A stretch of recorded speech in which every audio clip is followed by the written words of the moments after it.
स्वागत है आप सभी का ग्लोबल आईटीआई यूट्यूब चैनल पर। जैसा कि आप पीछे देख पा रहे होंगे, आपकी क्लास कौन सी है? एम्प्लॉयबिलिटी स्किल की है। आईटीआई फर्स्ट ईयर के लिए, सभी ट्रेड के लिए, पूरे भारत के लिए।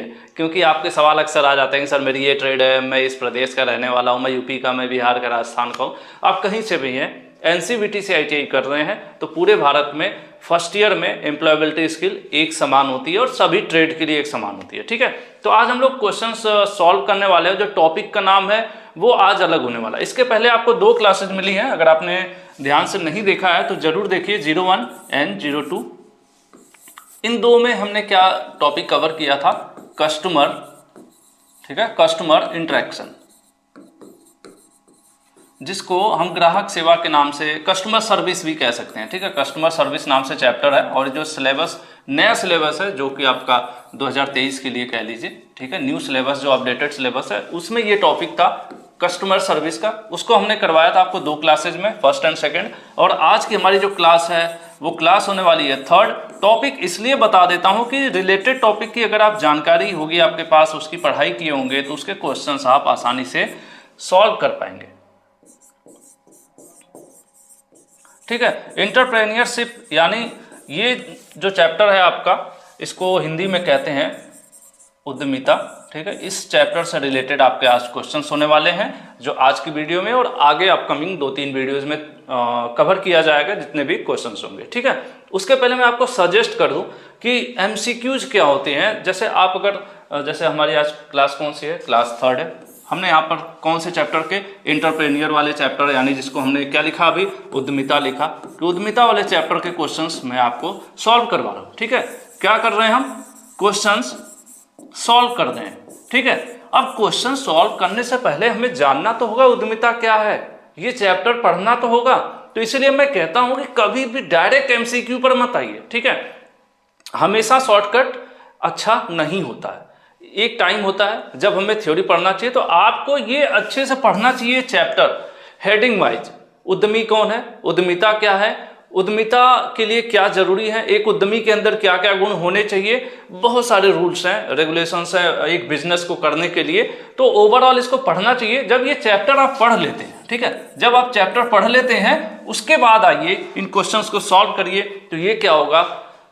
चुटकियों में आपके सॉल्व होंगे और रटना नहीं पड़ेगा। ऐसे क्या है कि आपको रटना पड़ता है। और इससे रिलेटेड आपको free PDF, question bank, exam के टाइम पे टेस्ट वगैरह इस वेबसाइट पर मिल जाते हैं globaliti.org। और इसके पहले की दो क्लासेज कैसे देखोगे आप, मैं वो भी बता दूं। उसके लिए यूट्यूब पर सिंपल आप अपना चैनल ग्लोबल आईटीआई ढूंढ लीजिए। चैनल ओपन होगा इस प्रकार से, एक ऑप्शन यहाँ पर दिखेगा प्लेलिस्ट का। ठीक है, प्लेलिस्ट के ऊपर आपको क्लिक कर लेना है, इसको आप स्लाइड कर लीजिए। यहाँ पर अलग अलग सब्जेक्ट की प्लेलिस्ट बनी है, जहां पर आपको सीरियल में वीडियोज, मतलब एक ऑर्गेनाइज वे में वीडियोज मिल जाती हैं। ठीक है, तो इसी तरह से आप नीचे आ जाओगे तो आपको कौन सा मिल जाएगा? Employability skill. यहाँ पर देखिए एम्प्लॉयबिलिटी स्किल फर्स्ट ईयर, इसके ऊपर आप क्लिक करते हैं। ठीक है, तो यहाँ पर देखिए आपकी दो क्लासेज हैं, क्लास 02, क्लास 01, इसके पहले की दो क्लासेस। ठीक है, तो इनको देख सकते हैं। उससे अलावा भी पुराने यहाँ पर क्लासेज में हैं, जिनको आप प्रैक्टिस के लिए देख सकते हैं अगर आप एक्स्ट्रा स्टडी करना चाहते हैं। वेबसाइट यहाँ इस प्रकार से खुलेगी globaliti.org, जो मैंने आपको बता दिया था। ठीक है, चलिए क्वेश्चन की तरफ चलते हैं, क्वेश्चन सॉल्व करते हैं। ये चीजें बताना जरूरी है। एक्चुअल में एक स्टूडेंट है और स्टूडेंट्स के लिए ये सारे टूल्स हैं, ये सारे प्लेटफॉर्म्स हैं, जिनसे आप लर्निंग बेहतर कर सकते हो ना, बेहतर आपकी लर्निंग होगी। तो वही कोशिश हमारी भी रहती है, तो इसलिए इन चीज़ों को बताते रहते हैं आपको। ठीक है, देखिए पहला क्वेश्चन कह रहा है the recipe for the successful include. कह रहे हैं जैसे रेसिपी होती है ना, रेसिपी कह लीजिए कि अगर आप सिंपल, अगर यूट्यूब पर भी आप देखते होंगे, कहते हैं गाजर के हलवा को बनाने की रेसिपी। गाजर का हलवा तो आप गाजर का ऐसे ही कूट काट के बना दो, भी हलवा कहलाएगा। लेकिन अगर स्वादिष्ट, टेस्टी, जिससे मुंह में पानी आ जाए, जैसे कि मेरे आ गया, तो ऐसा बनाना है तो उसकी एक रेसिपी होगी। रेसिपी में कुछ कंटेंट होंगे कि ये मिलाना है, ये मिलाना है, जैसे 1 कप चीनी या इतना काजू वगैरह वगैरह। ठीक है, तो उसी प्रकार से ये जो होता है क्या, एक सक्सेस, जो हमें एक सफलता है, क्या कहते हैं सक्सेस मतलब सफलता। ठीक है, कोई भी सफलता हो लाइफ में, व्यवसाय क्यों करता है कोई? देखिए हर व्यक्ति को लाइफ में जीवन को जीना है तो उसको पैसे कमाने हैं। अलग अलग तरीके हैं। कुछ लोग अपने लिए स्वतंत्र होते हैं डिसीजन लेने के लिए, कुछ लोगों के डिसीजन उनके घर वाले लेते हैं कि आप क्या करो लाइफ में, कहीं नौकरी करने के लिए फोर्स किया जा सकता है, कहीं बिजनेस करने के लिए किया जा सकता है। तो ये सब चीजें हैं, लेकिन ओवरऑल फाइनली सबको चाहिए क्या? सबको चाहिए सफलता। ठीक है, सफलता चाहिए, वो नौकरी में हो, बिजनेस में हो, कहीं भी हो, हर व्यक्ति को सफल होना है और यही सब लोग चाहते हैं। तो कह रहे हैं कि सफल होने के लिए अगर बिजनेस पॉइंट ऑफ व्यू से देखा जाए, अगर हम एक बिजनेस चलाना चाह रहे हैं, क्योंकि चैप्टर का नाम उद्यमिता है, उद्यमिता मतलब होता है स्वरोजगार, बिजनेस वगैरह चलाना। ठीक है, तो इसमें अगर हमें सफल होना है तो हमें क्या क्या चीजें चाहिए? पहला कह रहा है सेल्फ अवेयरनेस, सेल्फ बिलीव। ठीक है, मतलब अपने आप की जागरूकता, आप अपने अंदर स्वयं को जाने कि आपकी अच्छाइयां क्या हैं, आपकी बुराइयां क्या हैं, आपके अंदर क्या स्ट्रेंथ है, आपकी क्या वीकनेस है, आप किसमें एक्सपर्ट हैं, किसमें कमजोर हैं, किसमें सुधार की जरूरत है, ये सब स्व जागरूकता या सेल्फ अवेयरनेस कहलाएगा। और आत्मविश्वास मतलब जिसमें मैं परफेक्ट हूं या जो मुझे जानकारी है या जो मुझे नॉलेज है उसमें मेरे को कॉन्फिडेंस होना चाहिए, बहुत जरूरी है। ठीक है, और दूसरी चीज इंडिपेंडेंस, मतलब आप अपने फैसले लेने के लिए, ठीक है, आप अपना फैसला लेने के लिए स्वतंत्र हो। जैसे अगर आप अगर आप मतलब किसी चीज में अच्छा है, कुकिंग में अच्छा है, ठीक है, अगर आप खाना बनाने में अच्छा है और चाहते हैं कि कुकिंग से रिलेटेड आप कोई बिजनेस करो, तो ये फैसला लेने के लिए भी आपके अंदर फ्रीनेस होनी चाहिए। ऐसा नहीं कि जो चीज आपको ना आए जबरदस्ती आपके ऊपर वो बिजनेस थोपा जाएगा तो बिजनेस भी डूबेगा और आप भी। ठीक है, धैर्य बहुत ही ज्यादा जरूरी है, बिजनेस हो या नौकरी हो। लोग कहते हैं प्राइवेट सेक्टर में खास करके कि अगर आप 2-4 साल रुक जाओगे, है ना, यानी किसी कंपनी फैक्ट्री में 2-4 साल आप रुक जाओगे तब ग्रोथ मिलेगी, अचानक से नहीं है कि जाते ही आपको 50,000 महीने की सैलरी मिले। तो ये भी हो गया। तो इस हिसाब से अगर देखा जाए तो एक सफल बिजनेसमैन के लिए ये सभी गुण जो है उसके अंदर होने चाहिए, या फिर ये सभी पॉइंट्स जो हैं उसको मौके मिलने चाहिए या होने चाहिए ओवरऑल। तो ऐसे में क्या होगा, आपका आंसर डी सही होगा। ऊपर के सभी चीजें जरूरी है एक सफल बिजनेसमैन के लिए। ठीक है, अब इसको इतना बेहतर से पढ़ लीजिए, समझ लीजिएगा, वो रटना ना पड़े। और एक और सजेशन है मेरा कि ग्लोबल ITI का मोबाइल ऐप जरूर डाउनलोड कीजिए, और वहां पर मैंने खुद एम्प्लॉयबिलिटी स्किल पढ़ाया है, कोई अन्य व्यक्ति नहीं पढ़ा रहा है। मैंने खुद एक एक चैप्टर, एक एक टॉपिक आपको पढ़ाया है, न्यू सिलेबस का बड़ी मेहनत से कोर्स तैयार किया है। आप चाहो उसे ज्वाइन कर सकते हो। एक तरह से कह लीजिए जैसे बच्चे को हाथ पकड़ के सिखाते हैं, वैसे पूरी कोशिश के साथ मैंने सिखाया है। वो न केवल आपको सिर्फ ITI के लिए मत, अगर सिर्फ ITI पास होना है तब तो यूट्यूब बहुत है, ठीक है, लेकिन लाइफ में अपने आप को कुछ समझना है आपको कि आप किस डायरेक्शन में जा सकते हैं, बिजनेस कैसे कर सकते हैं, या फिर नौकरी के लिए खुद को कैसे तैयार कर सकते हैं, अप्रेंटिसशिप क्या है, गवर्नमेंट के ढेर सारे रूल्स रेगुलेशन क्या है। एम्प्लॉयबिलिटी स्किल उसी के लिए बनाया गया है। एक कैंडिडेट, एक ITI स्टूडेंट की लाइफ में आने वाले टाइम पे क्या क्या बदलाव हो सकते हैं, कहाँ कहाँ वो जा सकता है, क्या कर सकता है, ये सारी चीजें आप सीख सकते हो। ठीक है, सिर्फ पढ़ना नहीं है, अच्छे से सीखना चाहते हो, अपने आप को अपडेट करना चाहते हो, तो यहाँ से एम्प्लॉयबिलिटी स्किल फर्स्ट ईयर का कोर्स जरूर ज्वाइन करो आप लोग। ठीक है, आपको ग्लोबल ITI मोबाइल स्टोर, जो मोबाइल ऐप है प्ले स्टोर पर उपलब्ध है, इसमें स्टोर वाले ऑप्शन में जाओगे तो आपको एम्प्लॉयबिलिटी स्किल फर्स्ट ईयर की क्लास मिल जाएगी। एक एक पॉइंट आपको सुंदर तरीके से मैंने पढ़ाने की कोशिश की है स्वयं, तो आप लोग जरूर पढ़िए। अगर कुछ एक्स्ट्रा मतलब अपने आप को बूस्टअप करके जमाने के साथ अपडेट रखना है, अच्छी नॉलेज भी चाहिए, बाकी परीक्षा पास तो आप हो ही जाओगे। ठीक है, तो जरूर ज्वाइन करना। बाकी कुछ लोगों को अच्छा भी लगेगा, कुछ को बुरा भी लगेगा, लेकिन मैं हमेशा से कहता हूँ अच्छी चीजें प्रमोट करने में कोई बुराई नहीं है। ठीक है, अगला क्वेश्चन है, India is a country, Bharat एक देश है, कौन सा देश है? आप सभी को, मुझे लग रहा है कि हम सब लोग लगभग 5-10 सालों से इस चीज को सुनते हुए आ रहे हैं, पहले से सुनते हुए आ रहे हैं कि हमारा जो भारत देश है वो विकासशील देश है, मतलब वो विकास कर रहा है, उसके पथ पर लगातार अपने आप को विकसित करने की कोशिश में है, विकसित हो रहा है। हमारा विकसित देश नहीं है, विकसित होता हुआ, मतलब कंटिन्यू अभी विकास जारी है। ठीक है, तो वही चीज यहाँ पर है कि क्या है, अंडर डेवलप्ड, अविकसित, ठीक है, डेवलप्ड पूरी तरह से विकसित, ठीक, ये डेवलपिंग और नन ऑफ। देखिए हमारी कंट्री कौन सी है, डेवलपिंग है, डेवलप हो रही है, विकसित हो रही है समय के साथ। ठीक है, तो यहां पर आंसर सी सही हो जाएगा। ठीक है, नेक्स्ट क्वेश्चन देखते हैं। नेक्स्ट क्वेश्चन आपके सामने है, as per state of employment report in India 2010 women are paid, यहां पर ब्लैंक है, खाली स्थान है, यहां पर आपको भरना है, main for the same work.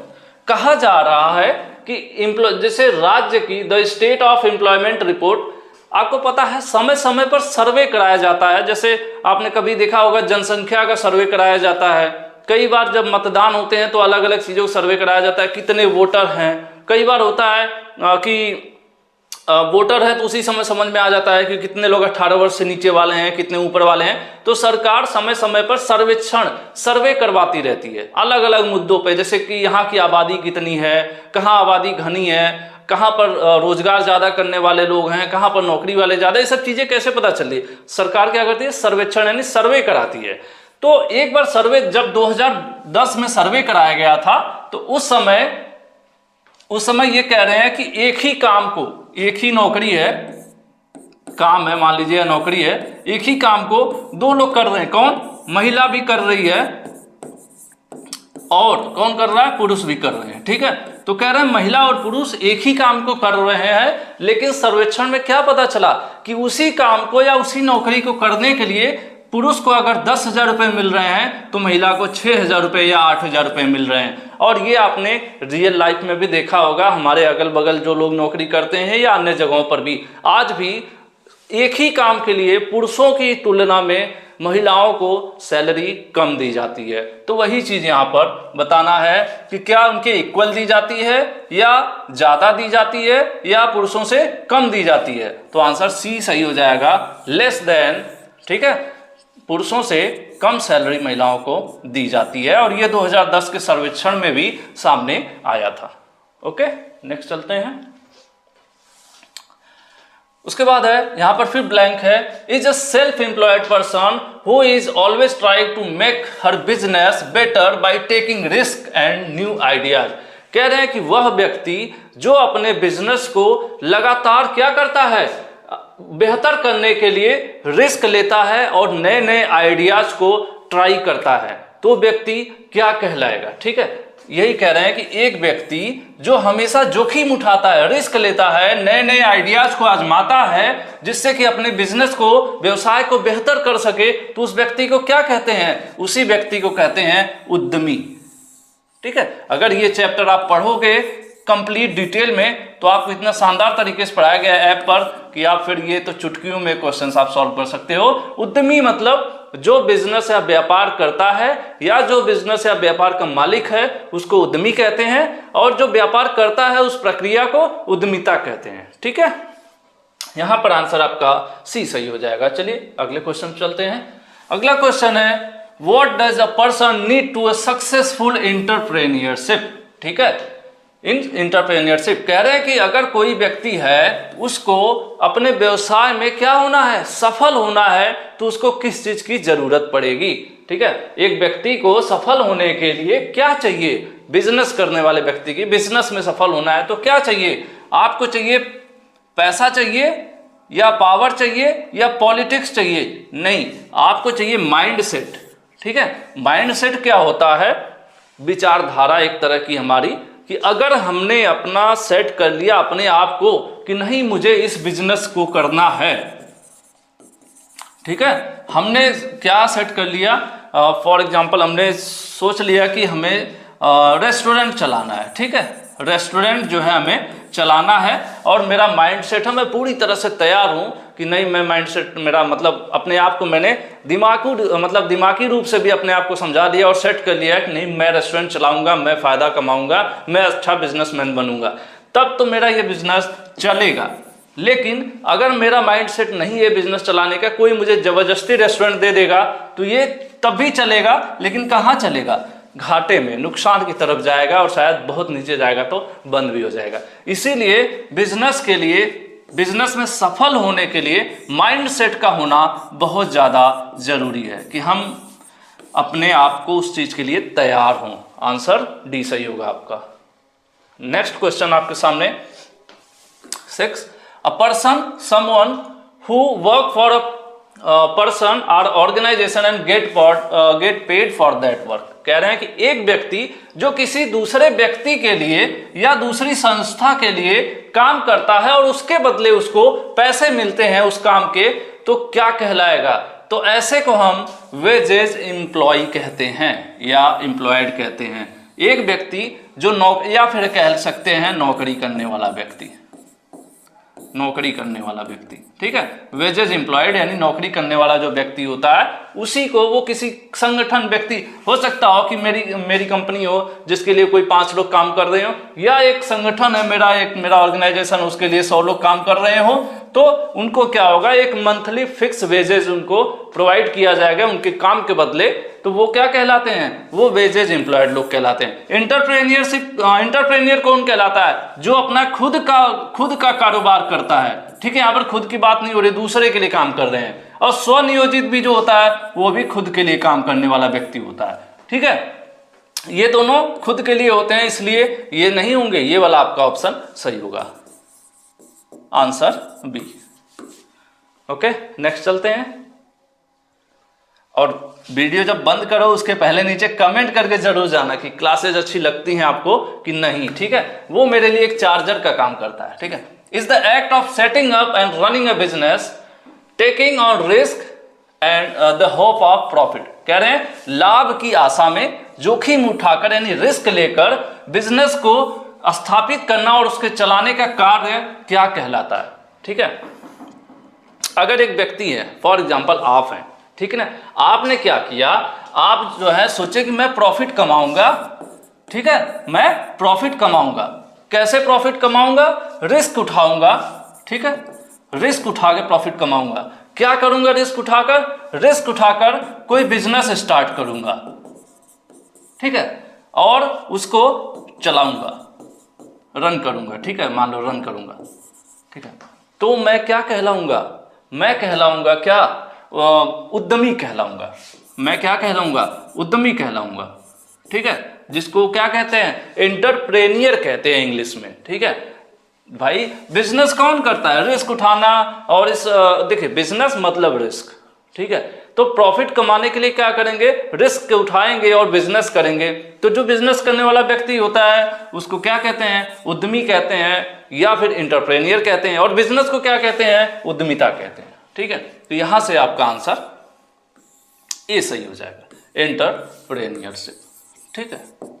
क्योंकि ये जो आदमी, ये ए बी से मतलब है नहीं, ये जो आदमी है वेजेज एम्प्लॉय यानी जो डेली मजदूरी पर या सैलरी पर पैसा काम करने वाला आदमी है, तो सैलरी पर नौकरी करने वाला आदमी कोई रिस्क नहीं उठाता है, वो काम करता है, उसके बदले पैसे मिलते हैं। जो बिजनेस करता है वो नए नए आइडियाज क्रिएट करता है, नए नए आइडियाज को इंप्लीमेंट करता है, रिस्क लेता है, तो वो क्या कहलाएगा, वो एंटरप्रेन्योरशिप कहलाती है, ठीक है। आंसर यहां पर आपका ए सही हो जाएगा। नेक्स्ट क्वेश्चन, नेक्स्ट है ब्रिक्स, ठीक है। ब्रिक्स का आपने नाम सुना होगा, ये बहुत ज़्यादा ऐसी चीज़ नहीं है। कुछ देश होते हैं जिनका एक समूह होता है जिसके अंतर्गत कुछ उनके अंदर एक तरह से मतलब समझौते होते हैं जिसके अधीन वो बिजनेस वगैरह और चीज़ों का लेन देन करते हैं। तो एक कुछ देशों का एक समूह होता है जिसको ब्रिक्स कहा जाता है, और उसमें सबका अपना एक एक देश के ये जो शब्द हैं वो इंगित करते हैं। जैसे बी से ब्राजील, आर से रसिया, आई से इंडिया, सी से चाइना एंड एस लास्ट जो है उससे साउथ अफ्रीका। इस हिसाब से आपका पहला ही आंसर मिल गया यहाँ पर सही है, ठीक है। ब्रिक्स कंट्रीज या जो देश है इनमें फिलहाल ये हैं, इन्हीं के नामों से इसको ब्रिक्स बोला गया, ठीक है। ब्राजील, रसिया, आई से इंडिया, सी से China and S for south Africa. यहां पर आंसर आपका सीधे सीधे ए आंसर है, ठीक है। नेक्स्ट है which of these is a quality of an entrepreneur. Entrepreneur मतलब उद्यमी, उद्यमी मतलब उद्यमिता करने वाला, बिजनेस करने वाला। इनमें से कौन सा एक उद्यमी का गुण है। उद्यमी क्या है, बिजनेस करने वाला मेहनती होना चाहिए, सही बात है, हार्ड वर्किंग होना चाहिए, क्रिएटिव होना चाहिए, सही बात है। अगर कोई नया नया हमेशा कुछ सोचेगा नहीं और सोचेगा कि नहीं मैंने ये मोबाइल बना दिया, मैंने बिजनेस शुरू कर दिया मोबाइल का, ये मोबाइल बना दिया, अब मैं इसी को बैठ के जिंदगी भर बेचूंगा, तो क्या होगा, जिंदगी भर एक मोबाइल को बैठ के बेचेगा तो इसका बिजनेस क्या होगा, एक दिन जब बनाएगा तब तो ऊपर जाएगा, उसके बाद नीचे तो नीचे ही चला जाएगा। नहीं, उसको लगातार क्या होगा, समय के साथ अपडेट रहना पड़ेगा, नई नई सोच लानी पड़ेगी, ठीक है। आज बनाया था उसने 48 मेगापिक्सल, इसको कल सोचना पड़ेगा कि 108 कैसे मैं करूं इसको, ठीक है। पहले बनाया था एक सिम कार्ड का मोबाइल, अब इसको सोचना पड़ेगा कि इसमें 2 सिम कार्ड कैसे लगेगा। मतलब नई नई चीजें लाना पड़ेगा आपको बिजनेस में टिके रहना है तो, ठीक है। वही चीज कह रहे हैं कि क्रिएटिव होना जरूरी है, रिस्क लेना, बिजनेस मतलब रिस्क, दोनों एक साथ आते हैं। तो जो रिस्क नहीं लेगा वो बिजनेस में नहीं कमा सकता। तो ओवरऑल ये सब कुछ होना चाहिए एक किसके अंदर, एक बिजनेस करने वाले व्यक्ति के अंदर। इसलिए आंसर यहां पर आपका डी सही हो जाएगा, ठीक है। नेक्स्ट चलते हैं। मेरे ख्याल से नेक्स्ट कहां से चलेंगे भाई, नेक्स्ट अब क्या करना है, 9th लग रहा है अगला क्वेश्चन नहीं है, मुझे लग रहा है सेटिंग करने में गड़बड़ होगी। अब 10वां क्वेश्चन तो आया नहीं, उसको मैं आगे करा दूंगा, क्वेश्चन नंबर 10। अब 10वें के बदले आप लोग क्या करने वाले हो, लाइक करना यार, और अच्छे से कमेंट करना, और वीडियो को फिर बंद कर देना, और अगले दिन दूसरी वीडियो देखना, ठीक है। आज के लिए इतना रखते हैं, और एक क्वेश्चन मिस हो गया और उसको मैं अगले वाले वीडियो में कवर कर दूंगा। Thank you.